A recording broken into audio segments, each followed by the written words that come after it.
ازيكم يا حبايبي، عاملين ايه؟ بجد وحشتوني كتير كتير كتير. يلا بينا نصلي على سيدنا محمد عليه افضل الصلاة والسلام.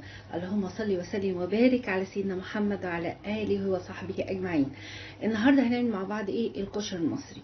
الكشري المصري انا واحده من الناس بجد بموت فيه، بحبه جدا جدا جدا يعني جدا قوي.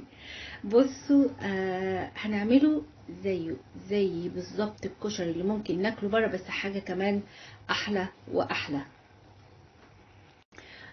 فاحنا هنبتدي دلوقتي هنعمل مع بعض الكشري. انا حطيت العدس، كميه العدس اللي انتوا عايزينها، انا كده كده مش هعمل كميه كبيره. ده تقريبا ربع كيلو عدس انا حطيته. حطيت طبعا عليه ميه مغطياه، وحطيت حطيت له حبه ملح. وبصوا بعد كده، بعد ما شرب الميه بتاعته، رحت وطيت عليه وهغطيه وهسيبه بقى كاننا بنعمل رز بالظبط. هنا حطيت كيسين صلصة وحطيت لهم ملح. بصوا الصلصة ديت محتاجة مني ملح وفلفل اسود وكمون، دي الحاجات الاساسية بتاعتها. عايزين تزودوا اي حاجة تاني زودوا عادي. وهنا حطيت الطاسة فيها زيت، وهروح حاطة فيها البصل. بصوا بقى كويس انها دي وقعت. بصوا البصل ده انا مقطعاه جوليان زي ما انتوا شايفين كده، وهحط عليه ايه علشان يخليه مقرمش وحلو. بصوا أنا يعني بشوف ناس كتير قوي تحط ملح وحاجات كتير،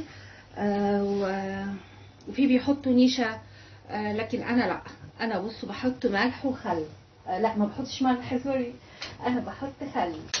انا بحط على البصل خل. الخل ده بجد بيخليهولي مقرمش وحلو جدا. هروح صب عليه حبة خل كده، يعني مثلا بمقدار معلقتين خل، مش اكتر من كده.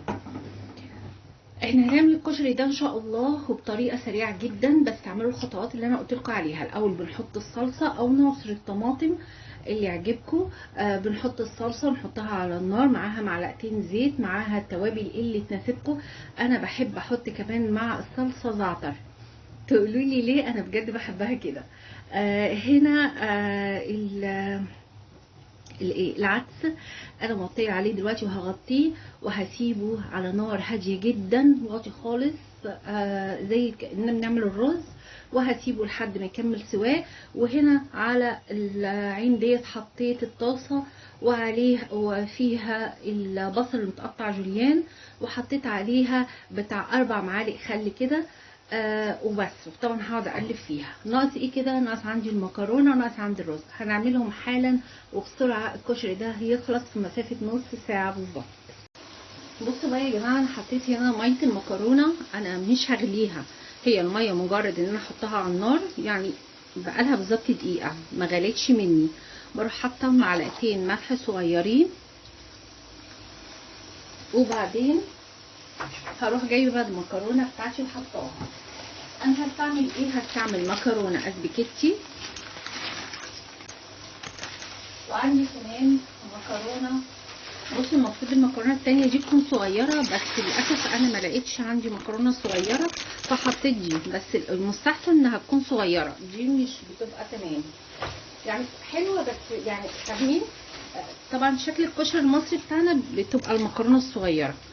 بس انا كده هسيب بقلبها طبعا كل شويه، وزي ما قلت لكم الميه مش بتغلي زي ما كنا بنعمل الاول، وكل شويه هقعد اقلب فيه لحد ما تستوي ان شاء الله، ونشوف بقى هنعمل الرز ازاي. بصوا انا كده العدس بتاعي اتعمل وبقى تمام التمام، وبقى حلو اهو زي ما انتم شايفين. وادي المكرونه. انا ايه؟ بصوا بقى الميه الساقعه هي خاصيتها ايه؟ بتطلع كل النشا اللي في المكرونه اللي ممكن يعجن المكرونه. فبعد ما اتسلقت رحت مصفياها، وبعدين حطيت عليها معلقتين زيت بالظبط علشان تفضل مفروله معايا وتحافظ على فرولتها، مهما حتى لو الكشري بات معاكم لتاني يوم. ادي البصل اهو هيبتدي يدخل في الحمار، ونعمل مع بعض بقى الرز، وكده نكون خلصنا الكشري. هقول لكم بعض حاجات برضو في الرز نعملها ان شاء الله يطلع معاكم حلو. انا هنا حطيت حله الرز فيها زيت، وهحط.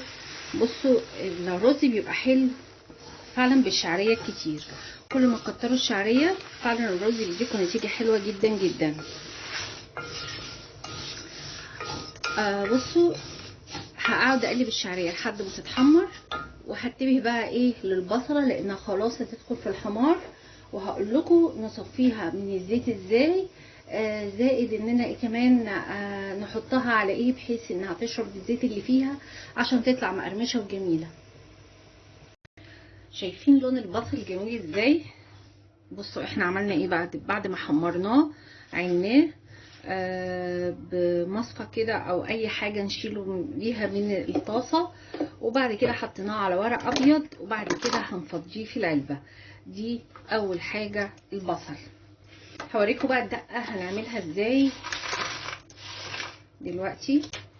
الورق الابيض ده صحيح بيشرب الزيت، بيشربه بكميه يعني، فعلشان كده بيديني نتيجه حلوه جدا وبيخلي البصل في الاخر مقرمش. حطيناه في العلبه بتاعته، شايفين الخربشه بتاعتها؟ شايفين مقرمش وشكله بجد يجنن. شايفين؟ سامعين؟ اهي. وحتى اللون بتاعه ذهبي كده وحلو. طيب احنا هنعمل ايه بقى؟ ايه الدقه بتاعتنا؟ الدقه بتاعتنا انا بحط فيها ايه؟ بحط الكمون، بحط فيها كمون ومعلقه ملح كده صغيره، وبحط الكركم عشان يديني لون، او ممكن تحطوا فيها كمان حبه اللي هي توابل 7 بهارات، وادي توم مطحون. انا هنا عندي عصير ليمونه وحبه خل، يعني كده مثلا 3 معالق خل او 4، وحطيتهم هنا. وهروح جايبه ميه دافيه واروح حطاها كده اهو. بعدين بروح مقلبه ده ومدوباه.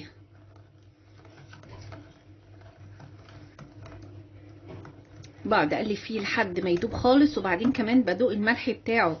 لو انا لقيتها محتاجه حبه ملح فبحط لها، ما لقيتهاش خلاص. بصوا هي كده مظبوطه جدا. واروح حط عليها معلقه زيت من اللي هو الزيت بتاع البصل.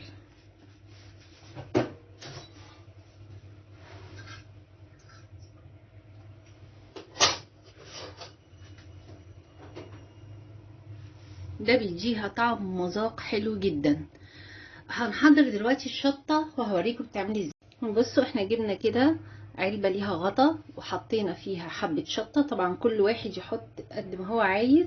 هحط عليها الصلصه من اللي انا عملتها،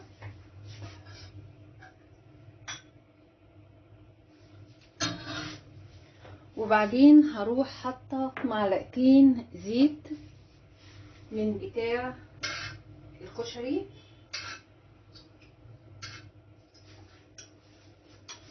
يبقى حطيت حبه صلصه على الشطه على معلقتين زيت من بتاع الكشري، وهقلبه بالطريقه دي كده. انا عملت التحابيش بتاعه الكشري، عملت البصل المحمر، عملت الدقه، عملت الشطه بتاعته. هنحضر بقى طبق جميل كده كشري مصري رائع ونشوف شكله ايه. وادي احلى طبق كشري مصري بالصلصه. شكله طبعا يجنن. حطينا الرز الاول، وبعد كده المكرونات، وبعد كده الصلصه والدقه، وبعد كده البصل، وعندنا التحابيش بتاعته اللي هي الدقه والبصل والشطه. للي عايز يطلب ويحط يحط. اتمنى ان الطبق ده يعجبكم، والله هيعجبكم جدا جدا جدا.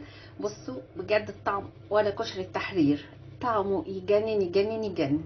حبايبي كنت معاكم، كنت سعيده جدا. اتمنى ان طريقه الكشري دي تعجبكم، اعملوها وبجد مش هياخد منكم نص ساعه بنفس الطريقه وبنفس الترتيب اللي انا عملته، مش هياخد منكم نص ساعه دي. يلا اشوفكم على خير ان شاء الله، مع السلامه.